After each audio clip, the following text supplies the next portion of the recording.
저는 앞으로 몇 주 동안 교회에 관해서 말씀을 드리려고 합니다.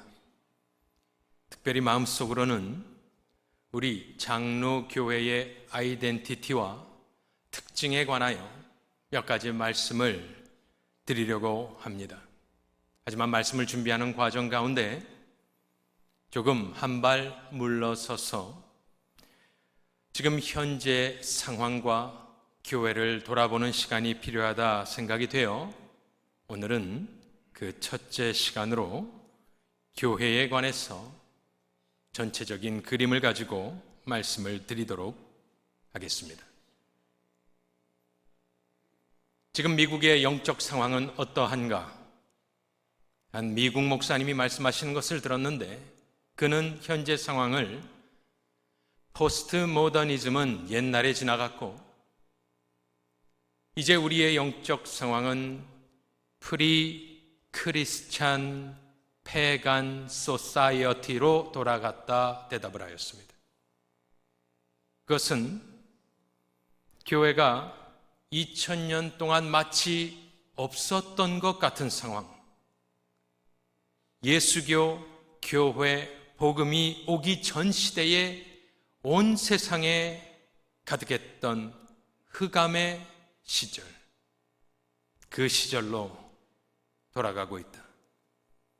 서구 사회로 치면 약 300년, 400년 AD 그 뒤에 주도적인 역할을 했던 서구 교회, 1500년 만에 교회가 영적, 윤리적, 문화적 위치와 주도권을 다 잃어버렸고 그동안 있었던 유산들까지, 신앙의 유산들까지 철저히 파괴되고 없어지는 상황이 지금 미국의 상황이다. 얼마 전 잔 메가더 목사님의 한국교회를 평가했던 말씀을 제가 한번 드렸습니다.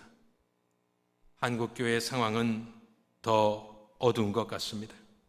그가 말한 대로 서구교회는 그렇게 되는데 2000년이 1500년경이 걸렸지만 한국교회는 남들이 1500년 동안 겪는 일을 100년 안에 겪고 끝이 난 것이 아니냐.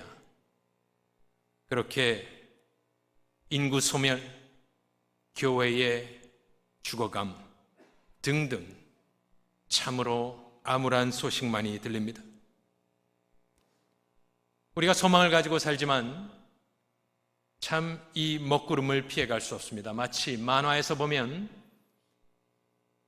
하늘은 세상은 햇볕이 쨍쨍 비치지만 그 머리 위에 먹구름이 하나가 이렇게 쫓아다니는 것처럼 지금 2025년을 사는 그리스도인이라면 어느 정도 모두가 느끼고 있는 상황입니다. 그린스보로로 제가 갈 때에 책을 다 읽지는 못하고 한두 챕터를 읽었습니다. 그 책의 이름은 마틴 로이드 존스가 설교한 것은 아니고 연설 인터뷰 담화문을 모아놓은 것으로 타이틀은 Knowing the Times 라는 책입니다. 시대를 말하다, 시대를 아는 것 이렇게 번역할 수 있겠죠. 거기에는 설교라는 것은 본문 중심으로 해야 되기 때문에 매번 그렇게 할 수가 없습니다. 하지만 거기에는 그가 시대를 바라보며 분석하며 애통해하는 여러 가지 모습이 나와 있는데 로이드 존스의 위대한 능력은 시대를 꿰뚫어 보는 능력이 있었습니다. 그가 1945년, 지금으로부터 80년 전 우리 한국은 막 해방이 되고 있을 때에 그때 당시 영국의 교회 상황을 영국 웨일즈 BBC 라디오 방송의 3회에 걸쳐서 분석하고 담화로 발표했던 것을 적어 놓았습니다. 그거의 타이틀은 종교 오늘과 내일, Religion. 그들이 말하는 옛날의 Religion은 여러 종교를 이야기하지 않습니다. 교회를 이야기합니다. 그래서 Religion Today Tomorrow지만 그것은 교회의 오늘과 내일로 번역하는 것이 맞습니다. 여러분들 한번 들어보십시오. 그 영국의 상황과 그의 분석과 영국 교회가 몰락해 가던 과정 가운데 그 교회들이 몸부림쳤던 그 한번 분석을 들어보십시오. 제가 조금씩 번역을 해서 가지고 왔습니다. 그가 말하는 것입니다. 지금의 빅 워드는, 지금의 화두는 좌절이다, frustration이다.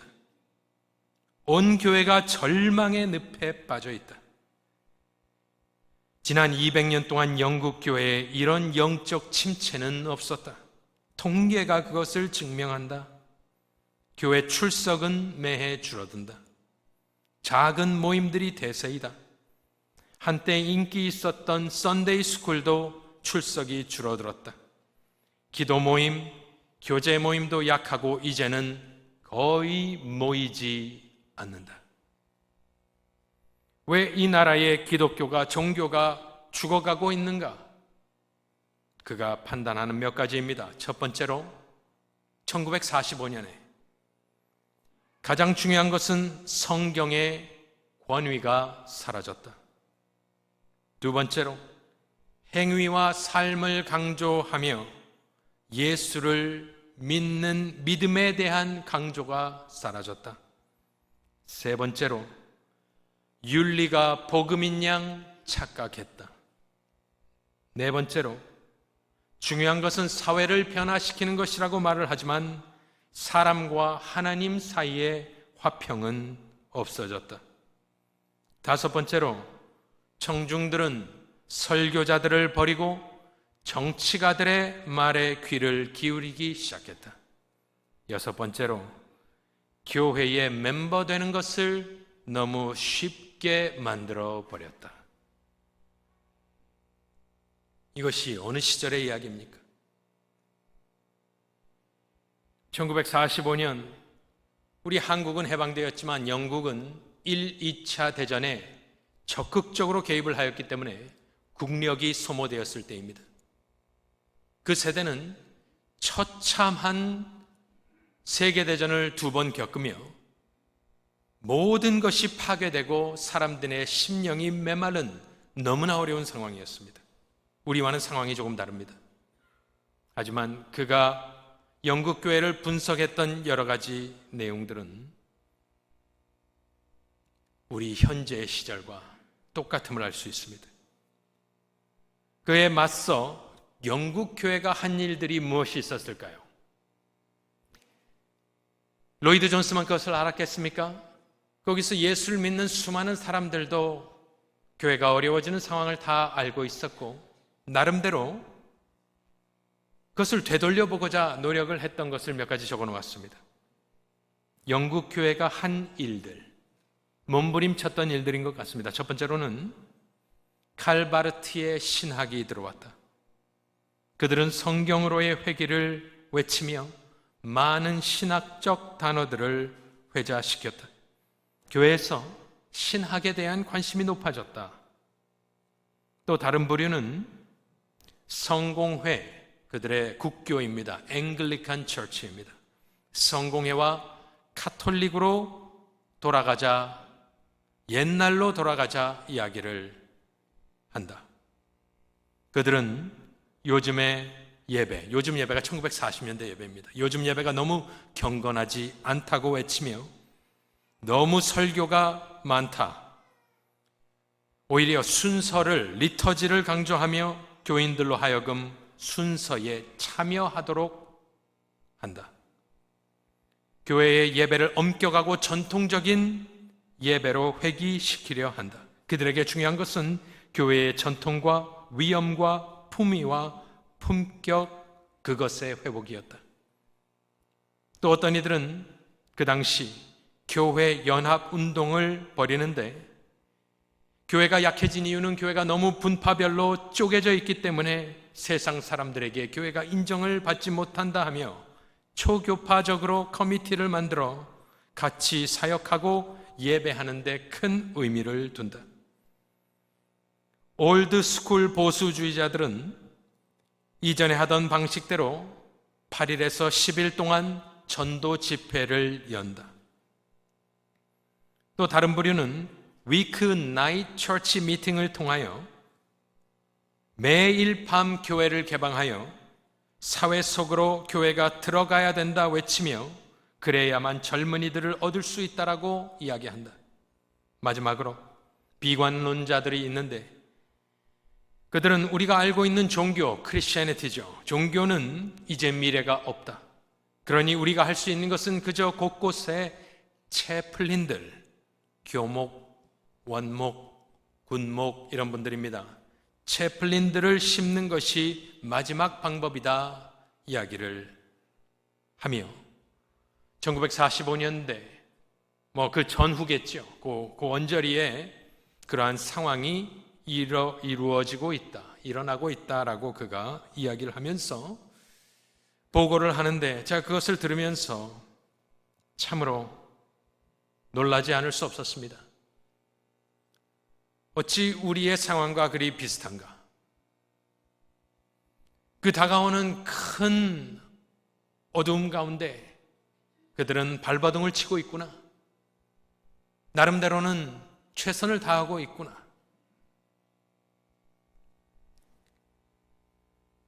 우리는 어떻게 해야 할까? 자나 깨나 저도 그렇지만 여러분들도 고민하고 기도하실 것이라 생각을 합니다. 교회가 할 수 있는 것이 무엇이 있을까? 그냥 운명에 맡겨야 할 것인가? 무엇을 해야 하는가? 그렇습니다. 그래서 장로교회에 대해서 말씀을 좀 드리기 전에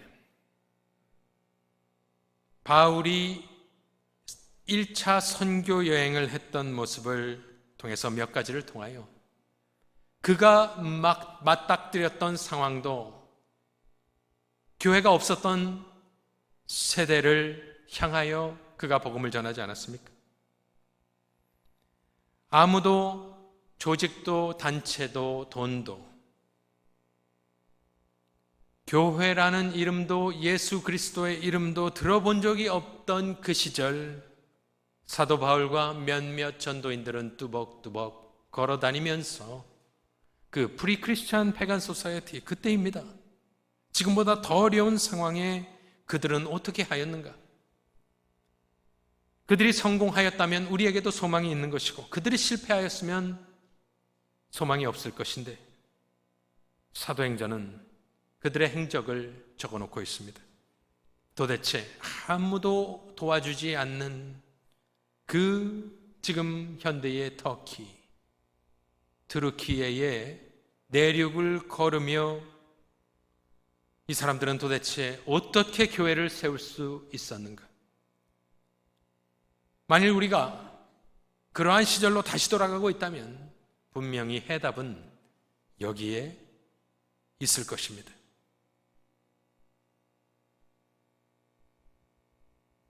14장 21절은 그들의 마지막 1차 전도 여행 때의 마지막 행선지였던 더비에서에 있었던 일을 묘사합니다. 교회도 예수의 이름도 그 어떤 의지할 곳도 없던 그들이 더비로 뚜벅뚜벅 들어가서 교회를 세우는데 어떻게 하였다고 되어 있습니까? 복음을 그 성에 전하여 많은 사람을 제자로 삼았다. 흑암의 권세를 깨뜨리는 하나님의 더 큰 권세는 바로 너무나도 흔한, 우리가 너무나도 익숙하여 무시하는 그 복음에 있었기 때문에 이 사도 바울과 무리들은 다른 것 한 것 없습니다. 복음을 그 성에 전하여 많은 사람을 제자로 삼았다라는 것이 우리들의 소망이 되는 것입니다. 마태복음 28장에는 예수께서 승천하시기 전에 그러므로 너희는 가서 모든 민족으로 제자를 삼으라 하였는데 어떻게? 거기에는 답이 없었습니다. 하늘과 땅의 모든 권세를 가지시니가 그렇게 말씀하셨는데 사도 바울은 사도행전은 해답을 제시해 주는데 어떻게 교회를 세웠느냐? 아무것도 없는 곳에서 복음을 전하였다. 그러니 사도 바울은 종종 복음을 묘사할 때 무엇이라 묘사하느냐?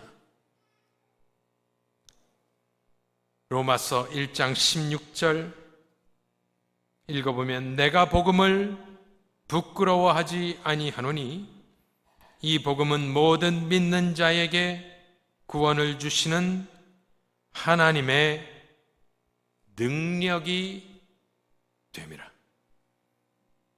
저 능력이라는 말을 붙잡아야 합니다. 저 능력, 아무것도 없던 프리크리스천 패간 소사이어티 거기에서 이 몇몇 남자들이 돌아다니면서 다른 것 하지 않고 복음을 전하고 선포하여 많은 제자들을 만들어내었다. 그래서 바울에게 복음이 무엇이냐? 여러 가지로 답할 수 있지만 종종 바울은 복음을 하나님의 능력이다라고 묘사를 하였습니다. 이것은 경험한 사람만이 할 수 있는 말입니다.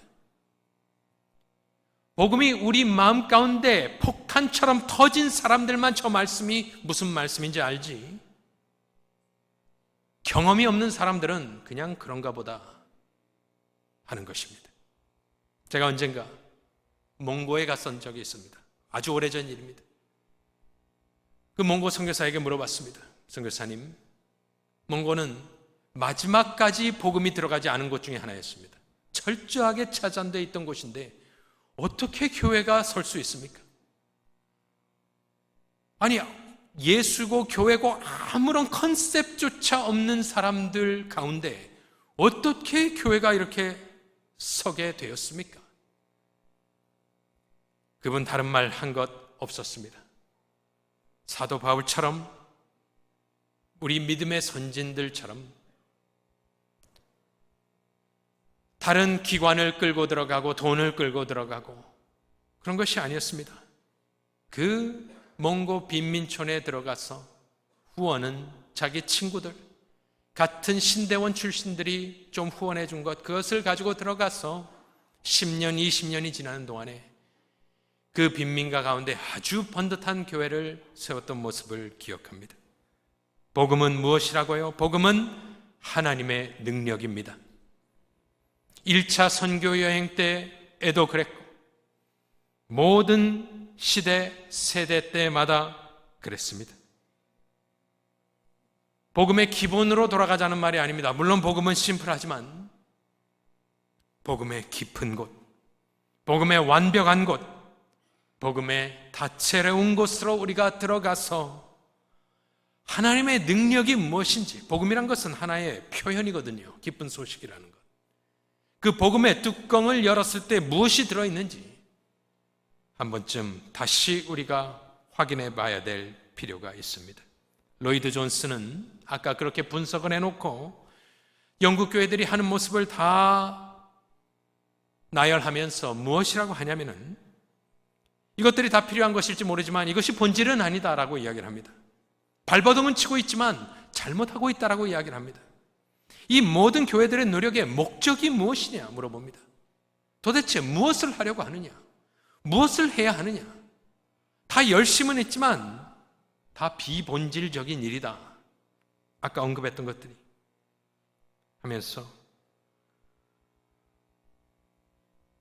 교회의 목적은 단 하나인데 그것은 큰 숫자를 모으는 것이 아니라 하나님을 아는 사람들, 예수 안에 있는 사람들을 만드는 것이다. 그를 제대로 아는 것, 그것만이 우리 앞에 놓여진 유일한 목표가 돼야 한다. 그렇습니다. 일단 교회 시리즈를 좀 해놓고 사도 바울이 전했던 복음의 내용도 한번 봐야 되지 않겠는가? 부흥할 만한 시기, 최적기는 아무 때도 없었다. 제가 말씀드립니다. 골든 에이지는 없었다. 오직 복음을 통해 역사하시는 하나님의 능력이 있을 뿐입니다. 종교개혁 시대에는 더 어려웠습니다. 카톨릭 때문에. 종교개혁에 여러 가지 유명한 모토들이 있습니다. 여러분들이 잘 아시는 5가지 솔라 들어보셨을 것입니다. 하지만 그 중에 유명한 구절이 하나 있습니다. 그것은 제네바에 지금 가면 종교개혁 벽을 만들어 놓고 4명의 영적 자이언트들의 조각을 해놓고 그 뒤에 아주 큰 말로 붙여놓은 라틴 프레이즈입니다. 그 말은 아주 쉬운 말인데 post tenebras lux라는 말입니다. post 뒤에 tenebras darkness 어둠, lux는 빛입니다. after darkness light입니다. 그 어려운 세대에 그들은 어떻게 종교개혁, 만만한 시대가 아니었습니다. 그들은 그 벽에는 4명의 자이언트가 있는데 파렐과 칼빈과 베자와 낙스 4명의 동상이 있고 그들은 그 어두운 세상을 무엇으로 밝혔습니까? 성경 들고 그 어떤 것도 의지하지 않고 사도 바울처럼 성경을 높이 들어 그 어두운 중세 유럽을 향하여 하나님의 말씀을 펴고 설교하고 쓰고 책을 만들고 그리하여 종교개혁이 일어났던 것. 교회 역사는 증언해 줍니다. 교회 행전은 누구를 통해 지속되느냐? 성경을 재발견하고 복음을 재발견한 사람들 아닙니다. 복음에 사로잡힌 사람들에 의하여 교회는 지속되는 것입니다. 우리의 소망 없습니다. 영국 교회를 보며 철저하게 우리는 좌절해야 됩니다. 철저하게 절망해야 합니다. 그럴 때에야 비로소 여호와의 이름을 부르는 무리들이 생겨나기 때문입니다. 아직도 살 수 있다. 아직도 우리가 잘할 수 있다. 어딘가에 자신감을 가지고 있는 사람은 죽게 부르짖지 않습니다. 그리하여 로이드 존스, 저는 뭐 그렇게 큰 팬은 아닙니다만 로이드 존스의 설교에 흐르는 주제는 단 하나인데 어떤 것을 가지고 설교해도 그는 하나님이 주권적으로 주시는 부흥을 이야기합니다. 모든 것에 절망할 때에야 비로소 부르짖을 것 아니겠습니까? 여호와의 이름을 부르는 해가 와야 되지 않겠습니까? 하나님께 소망을 두는 자, 복음의 능력을 믿는 자, 그리고 순종하여 복음을 전해보는 자, 그 복음에 사로잡힌 사람들과 교회를 하나님께서 놓지 아니하시고 이 암흑의 세대의 빛과 같이 사용해 주시기를 소원합니다.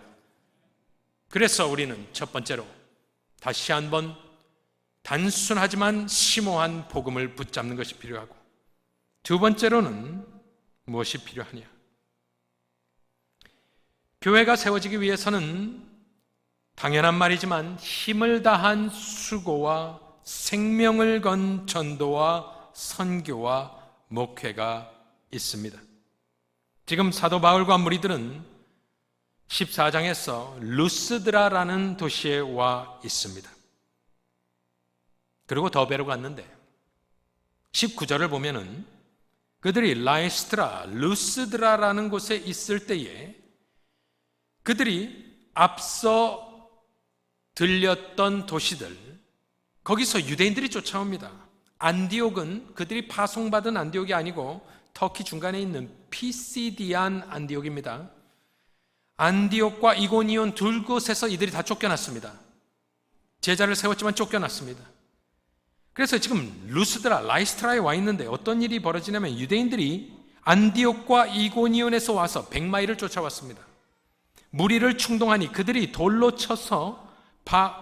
바울을 쳐서 죽은 줄로 알고 시외로 끌어내치니라. 사도 바울의 첫 번째 선교 여행에 가만히 읽어보면 다 쫓겨납니다. 다 쫓겨납니다. 그리고 돌을 맞을 뻔해서 도망을 갑니다. 그래서 온 곳이 루스드라입니다. 근데 루스드라에 그들이 쫓아옵니다. 계속해서 추격전을 벌입니다. 그러고 나서 드디어 19절에 돌에 맞습니다. 여러분들 돌에 맞아보셨습니까? 저는 맞아본 적 없습니다. 돌에 맞으면 죽는 거 아니겠습니까?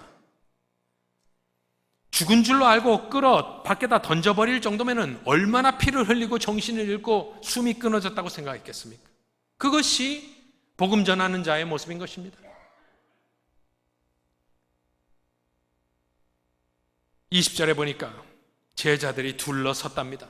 장사를 지내주려 했는지 진짜 죽었는지 확인하려 했는지 모르겠습니다. 그런데 둘러섰을 때 바울이 일어납니다. 정신을 잃었던지 혼절했던지 죽은 척을 했던지 모르겠습니다. 근데 바울이 일어나서 그의 다음의 행적을 성경을 아는 사람들은 알지만 이것을 처음 보는 여러분들은 바울의 행적을 한번 보시기 바랍니다. 바울이 일어난 뒤에 어떻게 하느냐? 그 성에 들어갑니다. 그 성은 지금 돌에 마저 끌려 나온 루스드라 성입니다. 지금 거기서 돌에 맞았거든요. 사람들이 질질 끌어다가 밖으로 내쳤습니다. 바울이 일어나더니 어떻게 합니까? 다시 루스드라로 걸어 들어갑니다.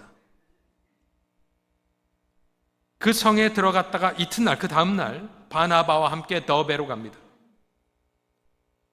성경 뒤에 나오는 이런 맵을 가지고 보면 더베가 마지막 도시인데 1차 선교여행 때 더베에서 조금 더 가면 바울의 고향인 다소가 나옵니다. 타르소스가 나옵니다. 150마일 가면 있습니다. 그런데 거기는 큰 산이 가로막고 있습니다. 산맥이 있습니다. 그러니 그는 더베에서 그 산과 산맥을 보면서 저 산을 넘어가면 내 고향인데 길리기아 다소 사람 내 고향으로 갈 수 있는데 그는 산을 바라보고 더베에서 몸을 돌려 21절에 보면 복음을 전해서 많은 사람을 제자로 삼고 그가 어떻게 하느냐? 다시 루스드라로 이고니온으로 안디옥으로 돌아갑니다. 루스드라, 이고니온, 안디옥 다 자기를 죽이려 했던 사람들이 있던 곳이고 유대인들과 그가 격동한 사람들이 있는 곳이고 루스드라에서는 돌에 맞았던 곳입니다. 그런데 더베에서 루스드라로 이고니온으로 안디옥으로 그것이 사도 바울의 선교 전략입니다. 회당을 방문해서 설교를 하고 교회를 세워놓고 갔다가 다시 돌아오는 것, 계속해서 확장하는 데 의미를 두지 않았습니다. 교회를 세워놓고 다시 돌아가 그가 신방을 하는 것이 그의 목적이었습니다. 그래서 그는 사도행전 20장에 그의 회고록과 같이 에베소 장로들에게 무엇이라 이야기를 합니까?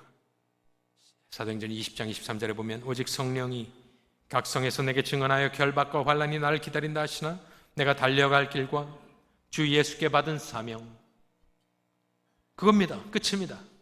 주 예수께 받은 사명, 그것 때문에 사는 겁니다. 곧 하나님의 은혜의 복음을 증언하는 일을 마치려 하면은 나의 생명조차 조금도 귀한 것으로 여기지 아니하노라.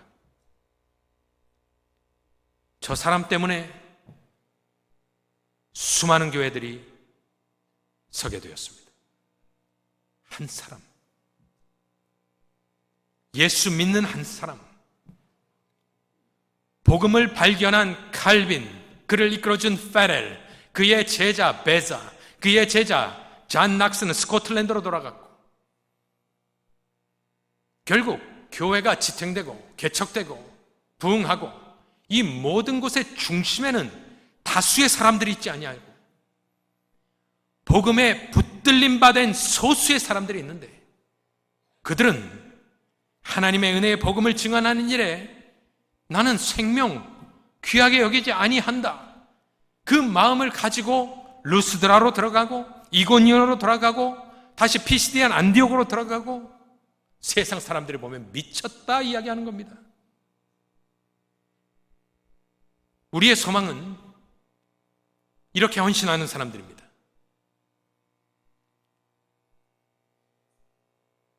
이렇게 되는 사람들을 통하여 하나님께서는 2025년, 2026년, 2050년, 2100년, 2200년, 2500년, 3000년, 3500년, 4000년, 만일 예수께서 돌아오지 않으면 교회는 죽지 않고 살아남을 것입니다. 누구를 통해서? 복음의 능력은 하나님이 주시는 거고 하나님이 역사하시는 거고, 그 복음의 능력을 가지고 돌아다니면서 뿌리는 사람들.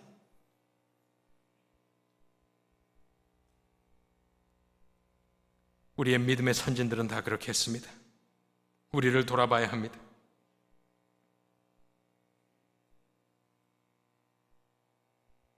그가 그렇게 돌아갔던 이유가 있는데, 그가 다시 돌아가 신방하며 권면하며 했던 말씀을 한번 보겠습니다. 22절을 보면은, 지금 사도 바울의 1차 전도 여행은 보통 2년 정도로 잡습니다, 신학자들이. 그러니까 이 방문한 곳들이 다 일주 간격으로 일어나는 것이 아니고요, 약 2년 정도 몇 달 동안 지속되었던 것을 보면 되는 것입니다. 그가 세우는 교회로 돌아가서 예를 들면 설림 목사님의 부흥회와 같은 것입니다. 사도 바울이 지금 막 세워진 신생 그리스도 교회를 향하여 뭐라 했는지 한번 들어보십시오. 22절에 보니까 제자들의 마음을 굳게 하여 두 가지를 말하는데, 첫 번째는 이 믿음에 머물러 있으라. 두 번째는 또 우리가 하나님의 나라에 들어가려면 많은 환난을 겪어야 할 것이다. 부흥회에 와서 목사님이 이런 말씀을 한다고 해보십시오. 은혜 받을 사람은 없을 것입니다. 그런데 사도 바울은 세상적인 말 하지 않았습니다. 예수 믿으면 뭐가 잘 되고 복을 받고 이런 말 아무 데도 없습니다. 왜? 그는 복음 전하고 천국 백성 만들고 거기에 목숨을 걸고, 그러니 교회가 세워져 있으니 그가 말하는 것은 이 믿음에 머물러 있어라. 또 하나님 나라에 들어가기를 원하느냐? 우리가 하나님 나라에 들어가려면 견뎌라. 많은 환난을 겪어야만 할 것이다. 바른 해석은 그렇게 됩니다. 많은 환난을 겪어야만 할 것이기 때문에 너희가 있는 이 성들은 루스드라, 이고니온, 안디옥, 더비까지 합쳐서 이 많은 성들은 나를 죽이려 쫓아왔던 사람들, 나에게 돌을 던져 내가 실신하여 죽을 뻔했던 사람들, 교회를 증오하고 그리스도의 이름을 증오하고 교회를 짓밟아 죽이려 하는 사람들로 가득 찬 이 성에서 너희들이 무엇을 해야겠느냐? 믿음에 머물러 있으라. 많은 환난을 겪어야 할 것이다. 우리는 45년도에 해방 이후 또 한국전쟁 이후 한국교회는 많은 곳에서 부흥의 역사를 써왔습니다. 이민교회들도 마찬가지입니다. 하지만 앞으로 그러한 시대가 지속되지는 않을 것 같습니다. 그렇다면 어떻게 해야겠는가? 이 두 마디는 믿음에 머물러 있어라, 환난을 겪어야만 할 것이다, 이 말들은 다른 많은 교회들이 이미 겪었던 것이고 또 미국 교회들도 많이 경험한 것입니다. 우리는 복음의 능력을 믿고 희생하며 선포하는 다짐과 동시에 앞으로 다가올 어떤 상황인지는 정확하게 알 수 없으나 맞서서 우리 몸을 십자가에 묶어야 합니다. 쓰나미가 와서 우리를 휩쓸어 가지 않도록 우리를 밧줄로 강하게 동여매야 되는데, 그것이 무엇이냐? 바로 사도 바울이 목숨 걸고 돌아가서 한 말입니다. 목숨 걸고 자기를 죽이려 하는 사람들이 도처에 깔려있는 그 성들에 가서 한마디, 그가 던진 말은 무엇이냐? 이 믿음에 머물러 있으라. 그리고 환난을 겪어야만 할 것이다. 이 두 가지 말씀으로 우리를 묶어야 합니다. 우리 다음 세대들에게 가서 오늘 저녁에 말씀해 주십시오. 너희들이 받은 이 복음에 머물러 있어라. 환난이 온다 해도 굽히지 말고 타협하지 말고 사도 바울과 같이 십자가에 너를 동여매어서 세속화의 물결에 쓸려가지 말고 이 세상에 가장 존귀한 예수 그리스도의 교회를 섬겨라 말씀하실 수 있기를 바랍니다. 마지막으로 하나 더 말씀드리겠습니다.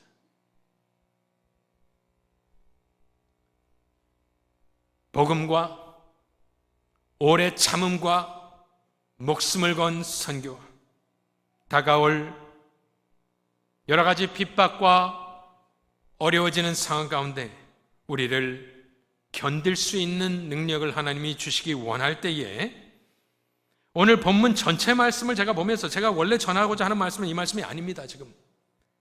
그런데